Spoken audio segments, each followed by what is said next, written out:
रवि ने अपनी green tea को चम्मच से हिलाया, एक घूंट लिया और मुंह बनाकर थूक दिया।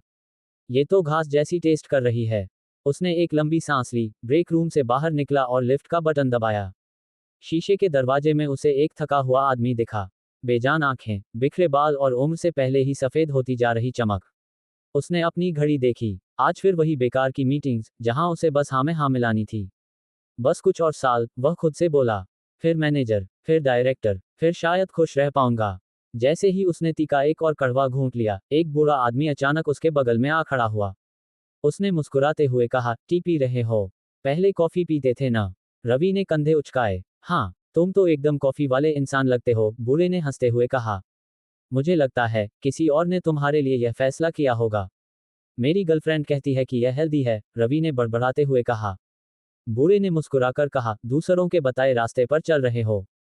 बड़े अफसोस की बात है। रवि ने भौहें चढ़ाईं। मतलब तुम जिंदगी जीने के लिए किसी और के इशारे का इंतजार कर रहे हो। ये जिंदगी नहीं, बस जिंदा रहना है। रवि कुछ जवाब देता, उससे पहले ही बूढ़े ने उसके हाथ में एक पुराना सा कागज थमा दिया। ले लो, एक नक्शा है। इसे फॉलो करो और तुम्हारी जिंदगी बदल जाएगी।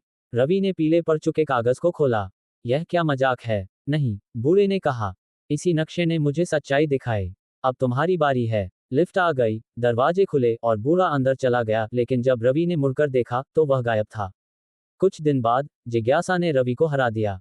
उसने छुट्टी ली, बैग पैक किया और नक्शे के हिसाब से चल पड़ा।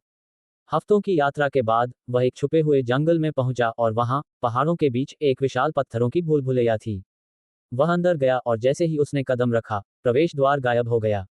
अब वापस जाने का कोई रास्ता नहीं था। उसके हाथ में नक्शा बदलने लगा, नए रास्ते दिखाने लगा। हवा में एक फुसफुसाहट सुनाई दी।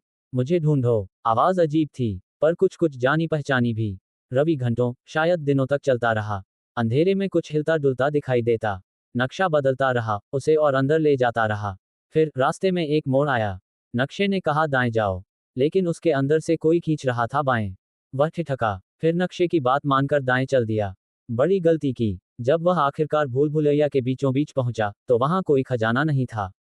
बस एक आईना था, और उसमें वही खुद, लेकिन अलग। आत्मविश्वास से भरा, जिंदा दिल, जैसा वह बन सकता था। मुझे ढूंढो, आवाज ने फिर कहा, और इस बार रवि ने पहचान लिया। यह उसकी ही आवाज थी। भूल भुलैया सोने की नहीं, बल्कि खुद को खोजने की थी। Like, comment, and subscribe.